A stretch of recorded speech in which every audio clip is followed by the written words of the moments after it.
اس کے بعد بھی بڑی تنقید کی گئی تھی اور یہ کہا گیا تھا کہ اب از خود نوٹس کا زمانہ بھی چلا گیا اور جو عدلیہ اتنی ایکٹیو تھی وہ بھی اب نہیں ہوگی، لیکن ثاقب نثار صاحب نے اسی تسلسل کو دوبارہ سے قائم کیا۔ اب آنے والی عدلیہ کو، عدالتی جو اس وقت قیادت ہے، اس کو اب کیسا دیکھ رہے ہیں؟ آصف کھوسہ صاحب نے جو تقریر کی تھی جس دن ثاقب صاحب کا ریفرنس تھا، تو اس دن انہوں نے بڑے دو ٹوک الفاظ میں کہا تھا کہ اب ہم ڈیم بنائیں گے پینڈنگ کیسز کے خلاف، اب ہم ڈیم بنائیں گے فریولس لیٹیگیشن کے خلاف، اب ہم ڈیم بنائیں گے جھوٹے گواہوں کے خلاف۔ تو اس سے یہ صاف ظاہر ہو گیا کہ یہ والا جو ڈیم بن رہا ہے کم از کم اس کی حد تک معاملات جو ہیں یہ حکومت کو سونپ دیے جائیں گے، اور اشارہ دے دیا تھا کہ یہ معاملہ جو ہے، یہ کام جو ہے بڑے پولائٹلی اور بڑی فنیس کے ساتھ انہوں نے اس طرف اشارہ دے دیا تھا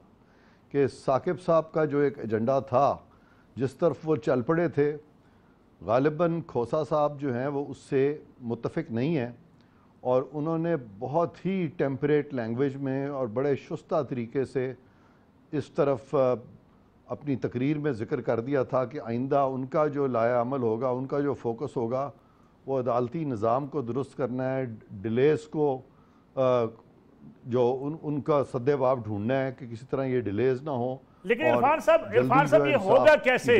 یہ ممکن کیسے ہوگا جب ہم بات کرتے ہیں مقدمات کی؟ اگرچہ ثاقب نثار صاحب جب آئے 32,000 مقدمات زیر التوا تھے، 40,000 پہ چھوڑ کے گئے، 8,000 کا اضافہ کر کے گئے، لیکن ججز کی تعداد میں کمی، سٹاف کی کمی، پراسیکیوشن کے حوالے سے جو بہت سی ڈیلے ٹیکٹسز، پھر وکلاء کی طرف سے ٹیکٹس کے طریقے استعمال کرنا، یہ سب کچھ کی موجودگی میں ممکن کیسے ہو سکے گا مقدمات کو کوئکلی جو ہے اس کو نمٹا دینا؟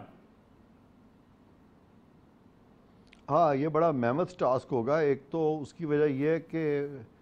باوجود اس کے کہ آصف کھوسہ صاحب کی کمپیٹنس پہ تو کوئی شک نہیں ہے، لیکن ان کا پیریڈ جو ایک تو 11 ماہ کا ہے، اس 11 ماہ میں وہ کتنا کچھ کر سکیں گے۔ اور یہ بھی ایک فیکٹ ہے کہ ہمارے یہاں جو نئی آئینی ترمیم آئی ہے جس کے تحت سینئر موسٹ جج کا چیف جسٹس بننا ضروری ہے، اس میں پرابلم یہ آتی ہے کہ سینئر موسٹ جج کا اگر وقت تھوڑا رہ جائے تو وہی چیف جسٹس کئی دفعہ ایک کیس میں تو 22 دن کے لیے ایک چیف جسٹس آئے، ایک کیس میں 6 ماہ کے لیے آئے۔ تو یا تو آئین میں کوئی ایسی ترمیم کی جائے کہ جو شخص بھی اپنے ریٹائر ہونے سے پہلے چیف جسٹس بن جائے تو اس کا ایک ٹینیور فکس کر دیا جائے، جس طرح کہ آرمی چیف کے 3 سال ہیں۔ پاکستان کانسٹیٹیوشن میں بھی پہلے یہی ہوتا تھا کہ 3 سال کا ٹینیور تھا چیف جسٹس آف پاکستان کا، یا 4 سال کا ٹینیور کر دیں، وہ ایک فکس ٹینیور کر دیں تاکہ چیف جسٹس اگر ایک پالیسی کو لے کے چلے ہیں تو پھر وہ، کیونکہ بہت سارا کام جو چیف جسٹس کا جو ایکسٹرا ہوتا ہے اس میں وہ ایڈمنسٹریٹو معاملات اور پھر کچھ ان کے جو بینچز بنانے کے اختیارات وغیرہ، تو وہ ایک اضافی ڈیوٹیز ہوتی ہیں چیف جسٹس کی، جس کی وجہ سے کہ چیف جسٹس زیادہ بہتر طریقے سے ایکوپ ہوتے ہیں بہت ساری چیزیں کرنے کے۔ تو ان کے ایک تو ٹینیور کو، اس چیز کو دیکھا جائے کہ آیا یہ ٹینیور جو ہے اس کو فکس کیا جائے کہ نہ۔ دوسرا آپ نے فرمایا کہ یہ کیسے ممکن ہوگا۔ سب سے پہلی چیز تو یہ ہے کہ عدالتوں کو اور سپریم کورٹ کو خاص کر اپنا کام کرنا چاہیے، دوسرے اداروں کا کام کرنے کی کوشش نہیں کرنی چاہیے، کیونکہ اپنا اتنا بیک لاگ ہے، جب وہ دوسرا کام چھوڑ دیں گے اور اپنا کام شروع کریں گے تو نیچرلی ان کے پاس زیادہ وقت ہوگا کہ اپنے کام کو اٹینڈ کر سکیں۔ اور اس طرف جیسے میں نے کہا کہ نئے چیف جسٹس صاحب نے اشارہ بھی کیا۔ دوسری بات یہ ہے کہ آپ نے بات کی پروسیکیوشن کی اور آپ نے بات کی انویسٹیگیشن کی، تو آپ کی جو عدلیہ ہے وہاں پہ بھی ہمیں بہت کمپیٹنٹ عدلیہ چاہیے، اور ایسی عدلیہ چاہیے جو کہ پوری ہماری جو آل سٹیک ہولڈرز ہیں، تمام سیاسی گروپس جو ہیں، وہ جو پارلیمنٹ ہے، وہ ان میں ایک کنسنسس ہونا چاہیے اس عدلیہ کے لیے، تاکہ ایک کمپیٹنٹ عدلیہ جو ہے وہ تشکیل پائے، اور ہمارے احتساب کے ادارے جو ہیں وہ بھی کنسنسس کے ساتھ، اور احتساب کے قوانین بھی کنسنسس کے ساتھ آنے چاہیے۔ جب وہ چیز ہوگی، جب ریکوزٹ لیول آف کمپیٹنس ہوگا،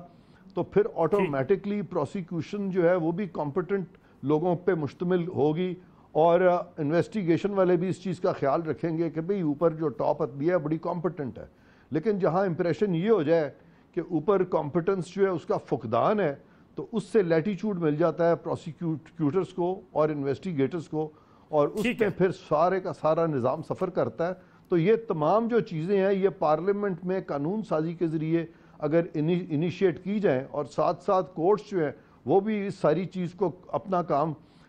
پہ زیادہ فوکس دیں، زیادہ وقت دیں اور دوسروں کا کام نہ کریں، تو یہ بالکل اچیویبل ہے۔ اور پھر جو ایک آخری بات کہ یہ جو جوڈیشل پریسیڈنٹس میں جو بہت سارا تضاد پیدا ہو گیا جس کی وجہ سے کہ عدلیہ پہ بہت سی تنقید بھی آئی ہے، ان کو بھی اگر ریوزٹ کیا جائے تو میرا خیال ہے کافی امپروومنٹ ہو سکتی ہے سسٹم میں۔ ٹھیک ہے، میں آپ کی طرف واپس آتا ہوں۔ عرفان قادر صاحب، علی احمد کر صاحب بھی ہمارے ساتھ موجود ہیں، سابق صدر سپریم کورٹ بار کے۔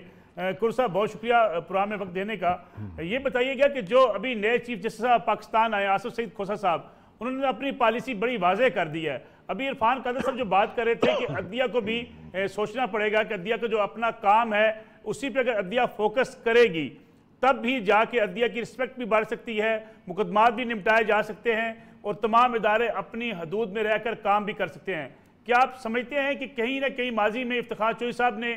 جب از خود نوٹس لیے اس پہ بھی بڑی تنقید ہوئی، ثاقب نثار صاحب کا دور گزرا، آج بھی ان کے اوپر بڑی تنقید کی جا رہی ہے، تو عدلیہ جب ان معاملات میں جو خاص طور پہ عوامی مسائل ہیں اس پہ اگر توجہ نہیں دے گی تو کیا آپ سمجھتے ہیں کہ حکومت کے اوپر اس سارا کچھ چھوڑ دینا چاہیے؟ دیکھیں نا اسلام علیکم صاحب، جیسے آپ نے کہا کہ مجھے بڑی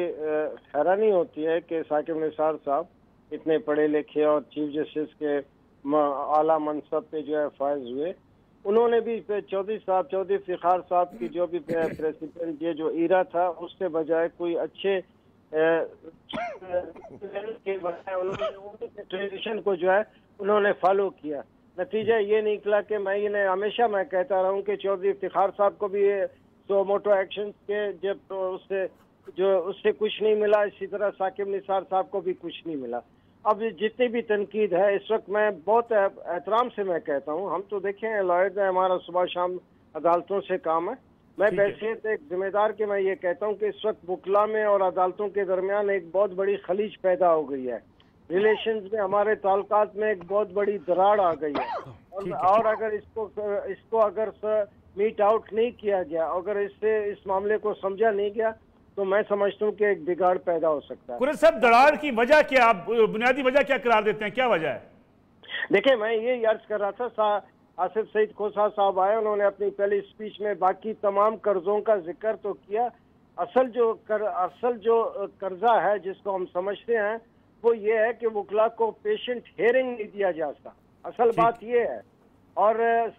آصف سعید کھوسہ صاحب کے بارے میں تو یہ بات ہے، میں نے کہا پہلے بھی، میں نے کہا، میں آج پھر دہرا رہا ہوں آپ کے اس پروگرام سے کہ آصف سعید کھوسہ صاحب کہتے ہیں یا تو وکیل مر جائے یا جج اللہ تعالیٰ کو پیارا، یعنی بڑا اہم وہ بات کہتے ہیں کہ مقدمہ ڈیلے ہونے کی ایک ہی صورت ہو سکتی ہے، یا وکیل مر جائے یا جج اللہ کو پیارا ہو جائے۔ نہیں اسلام علیکم صاحب، دیکھیں جب ایک معاملہ نیچے کی عدالتوں سے 3-4 عدالتوں سے گزر کے جب سپریم کورٹ میں آتا ہے، لوگ جو بھی ہے جس لحاظ سے اپنے بچوں کے زیورات بیچ کے وکلا کو سزا دیتے اور فیس دیتے ہیں، اس کے باوجود اگر سپریم کورٹ میں کوئی سنوائی نہ ہو،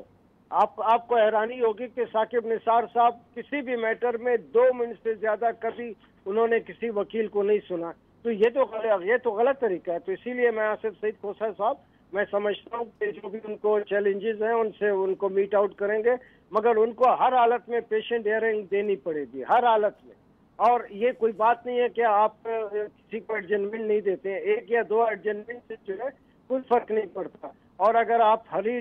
ہریڈلی اگر کسی بھی میٹر کو لیں گے اور جتنی بھی تیزی سے معاملات کو آپ نپٹائیں گے تو اس میں یہ امکان اپنی جگہ موجود ہوگا کہ اس میں کہیں نہ کہیں بے انصافی ہوئی ہے۔ تو میں یہ سمجھتا ہوں کہ ہر حالت میں ہماری عدلیہ کو جو کہ اس کے اوپر بڑی تنقید ہوئی ہے، سب سے بڑا جو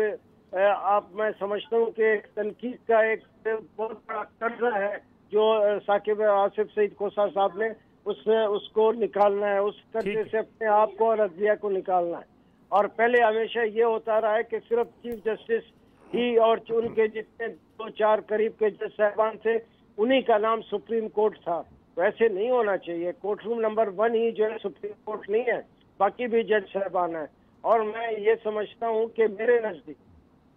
ایک بہت بڑا چیلنج اس وقت ہمارے عدالت عظمیٰ کے سامنے ہے، اور ہم سب کی دعائیں، ہم وکلا تو ہمیشہ عدالتوں کو کوآپریٹ کرتے ہیں اور اسسٹ کرتے ہیں، مگر اگر بار اور عدالتوں کے درمیان اگر ہماری جو ایک ریلیشن شپ ہے اس کو اگر صحیح طریقے سے نہیں دیکھا جائے گا تو میں سمجھتا ہوں کہ اس میں نقصان ہو سکتا ہے۔ ٹھیک ہے قرص صاحب، میں آتا ہوں آپ کی طرف واپس۔ ظفر اقبال قلندروی صاحب، آپ بہت قریب بھی رہے ثاقب نثار صاحب کے ساتھ، اسسٹ بھی کیا بہت سارے مقدمات میں بھی، اور مشاورت رہی آپ کی بھی شامل حال۔ جو ایک تنقید کا سامنا آج کرنا پڑ رہا ہے ثاقب نثار صاحب کو کہ انہوں نے اپنا کام ادھورا رکھا لیکن دوسروں کے کام کی طرف توجہ ان کی زیادہ رہی، کیا آپ سمجھتے ہیں کہ یہی وجہ بنی ہے تنقید کی، کہ یا واقعی ان کو یہ کام کرنا چاہیے تھا جو انہوں نے کیا، ڈیم بنانے کی بات کی، چھاپے مارے ہسپتالوں کے اوپر جا کے، یہ ہونا چاہیے تھا؟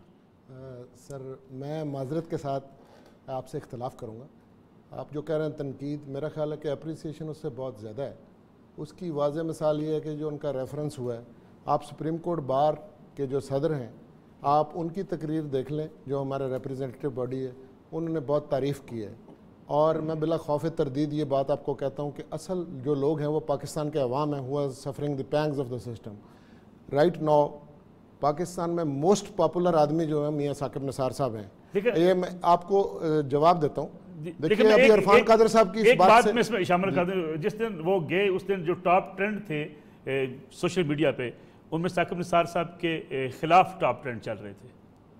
نہیں جی، میں تو خود 5 پروگراموں میں گیا ہوں، میں نے تو اپریسیشن دیکھی ہے جی، میں خود پروگراموں میں گیا ہوں، اور یہ باتیں میں نے کچھ آنکھوں سے دیکھی ہیں۔ آپ نے صحیح طور پہ ذکر کیا، میں نے ان کے ساتھ کورٹ کے اندر، کورٹ کے باہر، یہ جو آپ ذکر کرتے ہیں ہاسپٹلز میں گئے یا جیل میں گئے یا کسی فیکٹری میں گئے، ایون ملک سے باہر فنڈ ریزنگ کے لیے گئے، اتوار ہوئی ہے یا کوئی عید شبرات پہ بھی وہ کام کرتے رہے، تو میں نے تو ہر وقت ان کے ساتھ کام کیا، اس لیے میں نے آنکھوں سے یہ دیکھی ہیں یہ ساری چیزیں۔ سر ضرورت کیوں پیش آتی ہے؟ ادارے اپنا کام نہیں کر رہے، سب لوگ اپنا اپنا کام کریں۔ پارلیمنٹ کا کام ہے قانون سازی، عرفان قادر صاحب نے درست فرمایا، قانون سازی کریں۔ بلکہ ابھی ریسنٹلی سپریم کورٹ نے ایک کمیٹی فارمولیٹ کی تھی، اور وہ لا منسٹر صاحب فروغ نسیم صاحب کے پاس میں اور پیر کلیم خورشید صاحب تشریف لے گئے تھے۔ 32 ایسے لا ہیں جس کے اندر ہمیں امینڈمنٹس ان کو پرپوز کیے ہیں، بنا کر دیے ہیں، اور نئے لاز بنانے کے لیے کہا ہے، اور لا منسٹر آن ریکارڈ ہیں، وہ کہہ رہے ہیں کہ جی یہ نظام ہم لائیں گے۔ مجھے پکا یقین اگر وہ سسٹم آ گیا تو 6 مہینے کے اندر جو ہے سول مقدمہ جو ہے ہو جائے گا، لیکن یہ سب لوگ تو آپس میں لڑتے رہتے ہیں۔ اب ہر ایک کا جو کام ہے، اگر وہ ثاقب نثار صاحب نے کچھ اور نہیں کیا، انہوں نے کہا کہ اپنا اپنا کام کرو۔ اب میں آپ کو موٹی موٹی باتیں بتاتا ہوں جو وہ کر چکے۔ دیکھیے انہوں نے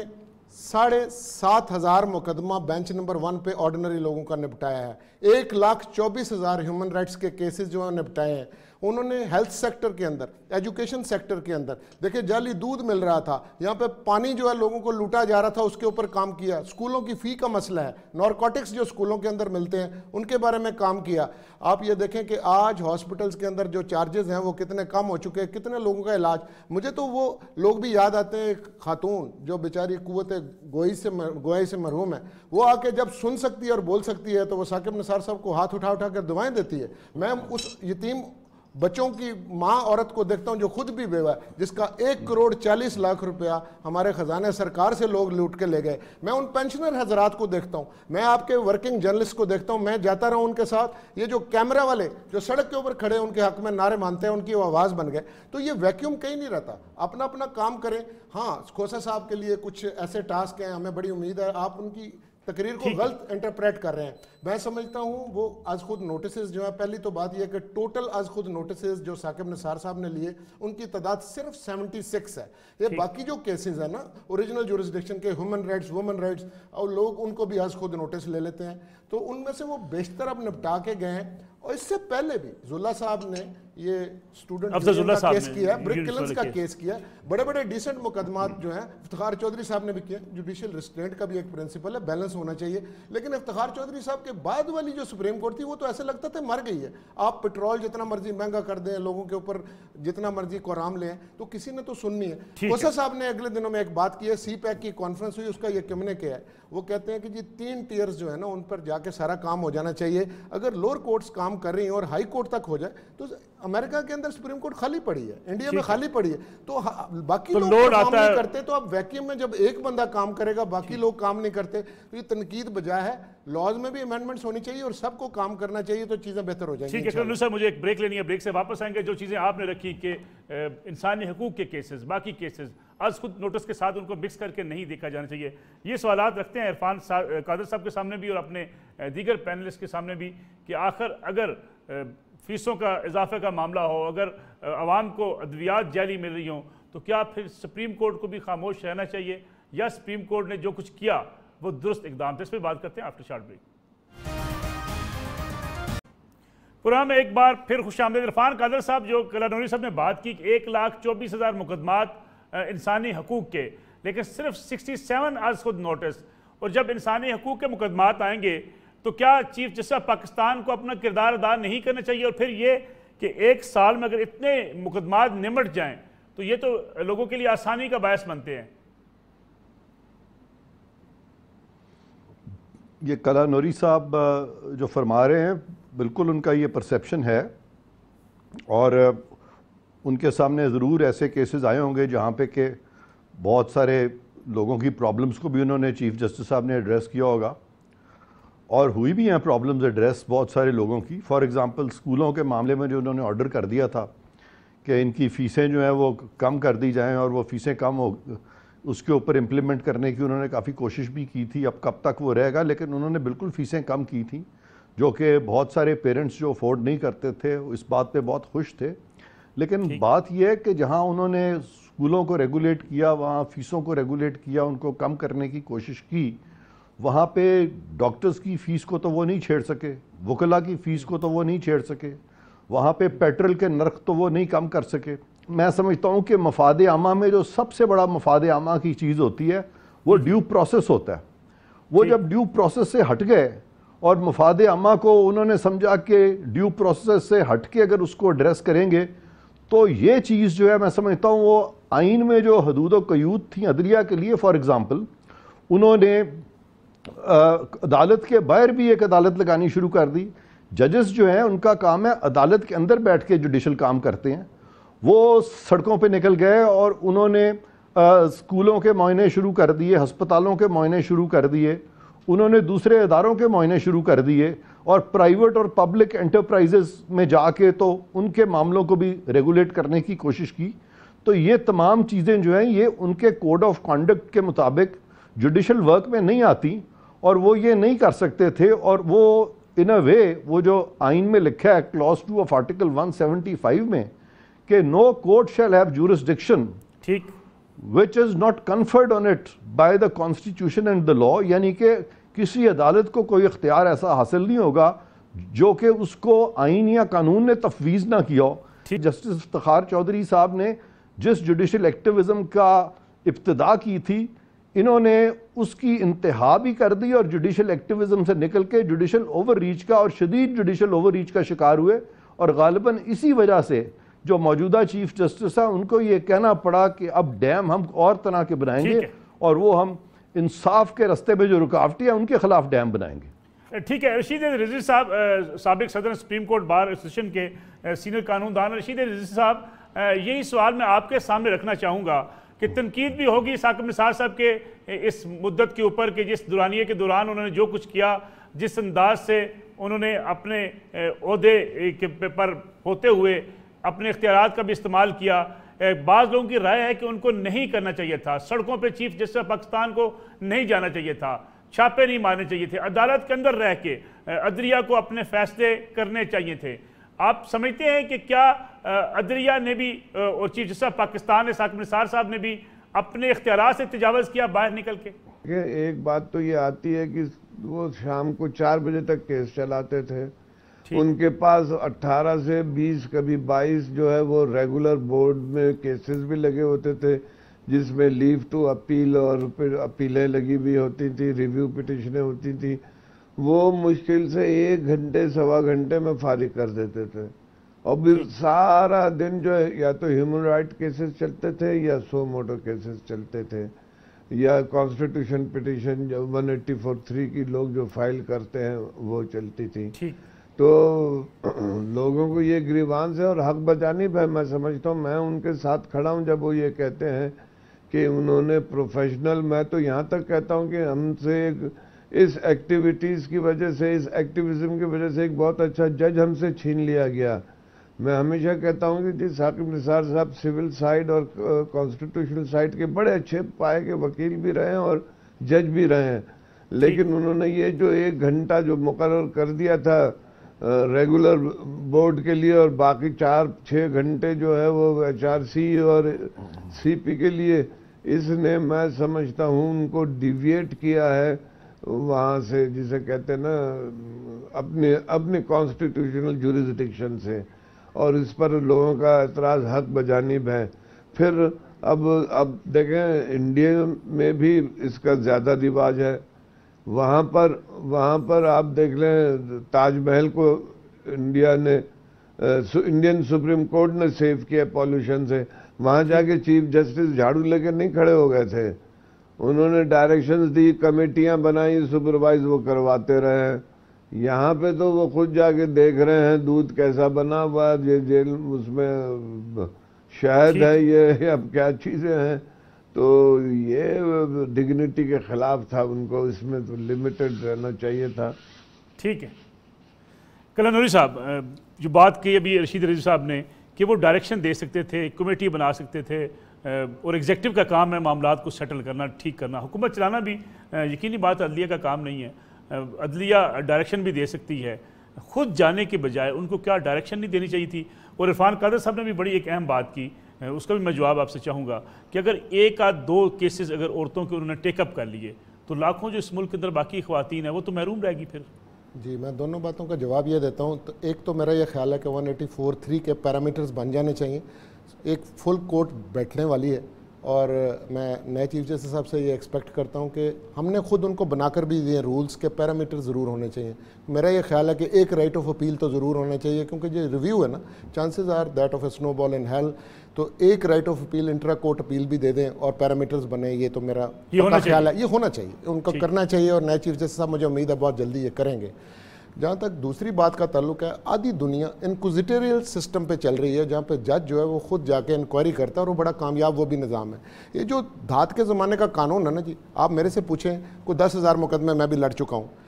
مجھے تو لگتا ہے کالے کوٹ کی جیب میں ہم پیسے ڈال رہے ہیں، انصاف تو بہت دور کی کوڑی ہے، پاکستان کے اندر بہت ڈیلیڈ انصاف ہے، اس میں اب انوویشن کی کوئی ضرورت ہے۔ اب چیف جسٹس صاحب نے یہی سوال اٹھایا، کیا وکلاء کی اتنی بھاری فیسیں وہ کم کر سکے؟ وہ کرنی چاہیے سر، دیکھیے سر وہ بشری تقاضے ہوتے ہیں، وہ نعوذ باللہ کوئی پیغمبر تو نہیں تھے، انسان سے غلطیاں ہوتی ہیں، وہ کہتے ہیں جی ہم سہل طلب کون سے فرحات تھے، لیکن اب شہر میں تیرے کوئی ہمسا بھی کہاں ہے۔ بات یہ ہے کہ انہوں نے باہر نکل کے ایک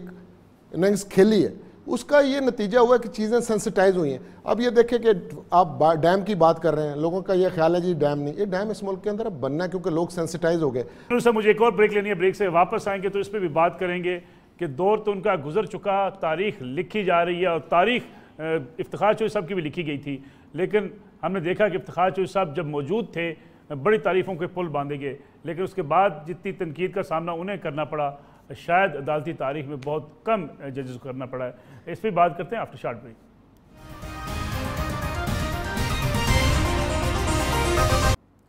پروگرام میں ایک بار پھر خوش آمدید۔ عرفان قادر صاحب، بعض مبصرین تجزیہ کار 184(3) میں تبدیلی کا مطالبہ بھی کر رہے ہیں، کلن نوری سے بھی کہہ رہے ہیں کہ ڈیفائن کرنے کی ضرورت ہے اور ترمیم ہو سکتی ہے، کیا آپ سمجھتے ہیں کہ اس میں تبدیلی ہونی چاہیے؟ اس کے ساتھ ساتھ جو نئے چیف جسٹس آصف سعید کھوسہ صاحب، انہوں نے بھی کہا کہ سو موٹو کا اختیار وہاں استعمال ہوگا جہاں دوسرا حل موجود نہ ہو۔ جی میں آتا ہوں اس پہ بھی کہ 184(3) جو ہے اس پہ کس طریقے سے اس کو ہمیں پرسو کرنا چاہیے، اس پہ میں آتا ہوں، لیکن وہ ابھی چونکہ کلن نوری صاحب نے میرے بات کے جواب میں ایک بات کی تھی جہاں میں نے کہا تھا کہ چند خواتین کے کیسز ٹیک اپ ہوئے، لیکن بہت ساری جو زیادہ تر خواتین جو ملک کی ہزاروں لاکھوں خواتین ہیں جن کے کیسز ہیں وہ نہیں ٹیک اپ ہوئے، تو انہوں نے کہا کہ نہیں بہت ساروں کے ٹیک اپ ہوئے ہیں، اور انہوں نے پھر مثال صرف عائشہ احد کی کیس کی دی۔ تو میں آپ سے یہ چاہوں گا کہ آپ کلن نوری صاحب سے ضرور پوچھیے گا کہ عائشہ احد کے کیس میں ان کی داد رسی کیا ہوئی، عائشہ احد کی وہ کیا آرڈر تھا، اور اگر آپ نصر اللہ ملک صاحب عائشہ احد صاحبہ کو بھی اگر آپ بلائیں کسی پروگرام میں، یا حمزہ صاحب کو بھی بلائیں اور ان سے بھی پوچھیں کہ آپ کی کوئی داد رسی ہوئی تھی یا دونوں سے پوچھیں کہ ان کی کیا دادرسی ہوئی تھی، وہ آرڈر کیا ہوا تھا یہ. ہاں تو یہ میں یہ چاہ رہا ہوں کہ یہ بھی پھر پتہ چلے کہ بھئی اتنا زبردست آرڈر جو مفاد عامہ میں تھا تو عوام کو تو پتہ چلنا چاہیے. اب میں دوسری طرف آتا ہوں آپ کے اس سوال کی طرف جو آپ نے کیا کہ 184(3) میں سپریم کورٹ کو، یہ بالکل انہوں نے کلا نوری صاحب ٹھیک فرما رہے ہیں کہ یہ معاملہ جو ہے یہ سپریم کورٹ کے کرنے کا ہے. 184(3) کی جورسڈکشن انووک، 184(3) کی جورسڈکشن جو ہے وہ چیف جسٹس اکیلے نہیں ان آئسولیشن انووک کر سکتے، اور اس پہ کچھ جج صاحبان کے تحفظات بھی آئے ہیں. اور میں تو یہ خود 7-8 سال سے یہ کہہ رہا ہوں کہ اس کے بارے میں یہ تمام جو جوڈیشل پریسیڈنٹس بہت سارے قائم ہوئے ہیں ان کو ریوزٹ کرنا چاہیے. اور جیسے انہوں نے اچھا سجیشن دیا ہے کہ فل کورٹ بیٹھے اور وہ تمام ایسے پریسیڈنٹس جہاں کے ان آئسولیشن چیف جسٹس صاحب نے کوئی اقدامات کیے ہیں ان تمام آرڈرز کو ریکال کریں، اور ان تمام آرڈرز کو بھی ریکال کریں جہاں پہ کہ لوگوں کو اپنے اپنے سرکاری عہدوں سے ہٹا دیا گیا ہے، نکال دیا گیا ہے، اور ان کو سنا نہیں گیا، ان کو ڈیو پروسیس بھی نہیں دیا گیا. اور جبکہ نارمل لیگل جو چینلز تھے، جب نارمل لیگل فورمز اویلیبل تھے تو وہاں سپریم کورٹ کے آنے کی ضرورت نہیں تھی. لیکن 184(3) میں تبدیلی پارلیمنٹ کر سکتی ہے عرفان قادر صاحب؟ جی بالکل کر سکتی ہے. 184(3) میں کانسٹیٹیوشنل امینڈمنٹ کے ذریعے کی جا سکتی ہے. آلریڈی 184(3) کے پیرامیٹرز جو ہیں کلاس 2 آف آرٹیکل 175 میں بیان کیے ہوئے ہیں، لیکن عدالتوں کے یکے بعد دیگرے ایسے فیصلے آئے ہیں جس سے کہ ساری صورتحال بڑی ایمبیگوس، مبہم ہو گئی ہے، اور اس ابہام کو دور کرنے کے لیے قانون سازی بھی ہو سکتی ہے، اور اس ابہام کو دور کرنے کے لیے آئین میں ترمیم بھی ہو سکتی ہے. ٹھیک ہے. رشید رضوی صاحب، جوڈیشل ایکٹیویزم کا لفظ ہمارے یہاں منفی طور پر استعمال کیوں ہوتا ہے؟ کیونکہ ایک حکمران کام نہ کر رہے ہوں، جب ملک کے دیگر ادارے کام نہ کر رہے ہوں تو جوڈیشل ایکٹیویزم پیدا ہوتا ہے، نیچرل امر ہے. تو اس کو اس منفی اصطلاح کے طور پر استعمال کیوں کیا جاتا ہے؟ یہ میں سمجھتا ہوں کہ جو جورسڈکشن کے بیونڈ ہے سپریم کورٹ کے 184(3) کے، اس کو آپ جوڈیشل ایکٹیویزم میں نہ لائیں. وہ تو پھر میں سمجھتا ہوں ایک اللیگل آرڈر ہے. جیسے یہ کہہ رہے تھے عرفان قادر صاحب کی جی سب ریوزٹ ہونے چاہیے. اگر یہ پینڈورا باکس کھل گیا عرفان صاحب تو میں تو کہوں گا کہ جو ایک گھنٹے میں آپ نے 20 اپیلیں اڑا دی ہیں ان کو بھی ریوزٹ کریں کہ کتنا کیس تھا، کچھ کسی کو سنا نہیں. کوئی ججمنٹ سائٹ کرتا تھا وہ کہتے تھے اوور رول، بغیر دیکھے ہوئے اوور رول، نیکسٹ کیس. تو دیکھیں نا، میں نے ہمیشہ کہا ہے 184(3) جو ہے ایک پازیٹیو چیز ہے، لیکن اس کو بڑا نگیٹو انداز سے استعمال ہوئی ہے پچھلے دنوں میں. اگر آپ اس کو لمٹ نہیں کریں گے تو کوئی بھی نیا جج آئے گا، چیف جسٹس، وہ اسی طرح سے انٹرپریٹ کرے گا. اور اتنے ججمنٹ اب آ گئے ہیں تو کسی بھی چیف جسٹس کا اس کے دائرہ اختیار سے نکل کے جانا بڑا مشکل ہو جائے گا. تو میں اس بات سے کرتا ہوں کہ یہ کام بیسیکلی ہمارے پارلیمنٹ کا تھا جو 18ویں ترمیم میں کرنا چاہیے تھا، نہیں کر سکے. ابھی بھی وقت ہے، بیٹھ کے اس کو آرگنائز کریں، اس کو ریگولیٹ کریں تاکہ آئندہ کے لیے اس قسم کے واقعات نہ ہوں. ٹھیک ہو گیا. کلا نوری صاحب، سو موٹو کا اختیار وہاں استعمال ہوگا جہاں کوئی اور حل موجود نہ ہو. آصف کھوسہ صاحب نے، چیف جسٹس آف پاکستان نے بڑا واضح ایک ڈائریکشن دے بھی دی ہے. حل جب موجود ہیں تو پھر سو موٹو لینے کی ضرورت کیا ہے؟ حل تو بے شمار ہے، حکومت موجود ہوتی ہے. سر یہ اتنا سمپل نہیں ہے، یہ گرے ایریا ہے. یہ سارے میرے سینئر کولیگ بھی اس سے ایگری کر رہے ہیں کہ ہمیں اس کے پیرامیٹرز بنانے پڑیں گے، رولز بنیں گے، اور اگر پارلیمنٹ میں متحرک ہو جائے تو بہت ضروری ہے کہ وہ اس میں امینڈمنٹ کر دیں. ابھی یہ لوگوں کا مختلف پوائنٹ آف ویو ہے. ایک دوسری بات بڑی ضروری ہے، وہ یہ ہے کہ ہماری جو ججز کی اپوائنٹمنٹ ہوئی ہے نا، وہ میرٹ پہ نہیں. آرٹیکل 175(a) اس کا استعمال بہت غلط ہوا ہے. آپ سپریم جوڈیشل کونسل کے ذریعے سے لوگوں کو نکال سکتے ہیں، وہ نکالا نہیں. بیک جنبش قلم ایک بہت بڑی تعداد میں ججز کو نکالا. پھر جو نئے بھرتی کیے وہ میرٹ پہ نہیں تھے. ماننا پڑے گا بتدریج ڈیٹیریشن ہوئی. اچھے ججز آئے ہیں لیکن وہ کم ہیں، اور وہ سب چیف جسٹس اس کے اندر شامل ہیں. سپریم جوڈیشل کونسل کی اپنی جو کارروائی ہے اس کے اوپر بہت سارے سوالیہ نشان ہیں. ثاقب نثار صاحب ایک بڑے اچھے سول میٹرز کے اور جو ہے وہ جج تھے. سر اس سے میں ایک بات کرنا چاہتا ہوں، سیول میٹرز کے نہیں، میں یہ بات کہتا ہوں کہ پاکستان کی پوری ہسٹری میں تمام برانچز آف لا کے اوپر سیول کی، ٹیکسیشن پہ، کارپوریٹ سائڈ کے اوپر، ایون ریسنٹلی ابھی آپ دیکھیں انہوں نے ایک ججمنٹ دیا، یہ پٹواری کلچر سے نجات دلائی ہمیں، لیکن ساتھ انہوں نے لیکن کا لفظ استعمال کیا، یعنی شہرت کی خواہش ان کو ان چیزوں سے دور لے گئی اور ایک اچھے جج سے عدلیہ محروم۔ سر لیٹ دی ہسٹری جج، یہ ابھی ہم it is too early in the day, ہماری یہ پرابلم ہے کہ جو جانے والا ہوتا ہے، لیکن ایک بات میں آپ کو کمپیئر کروں کہ افتخار محمد چودھری صاحب کی تحریک کے اندر ہم سب لوگ شامل رہے ہیں، وہ جب ریٹائر ہوئے تھے تو سر اس طرح کی بات نہیں تھی، جس نے کچھ کیا نہیں اس پہ تنقید نہیں ہوتی، جب آپ تنقید تو لوگ کرتے ہیں، زندہ لوگوں پہ تنقید ہوتی ہے، کچھ کرنے والے پہ تنقید ہوتی ہے، کسی ہومیوپیتھک پہ کیا تنقید ہوتی ہے، فار اینڈ اگینسٹ اچھے کام بھی ہوئے ہوں گے، برے بھی ہوئے ہوں گے، لیکن اوور آل اگر دیکھا جائے تو انہوں نے میجورٹی، اگر 10 پوائنٹس ہیں ان میں سے میں 8 ثاقب نثار صاحب کو دوں گا، which is a very very good achievement. آپ کسی جگہ پہ آئے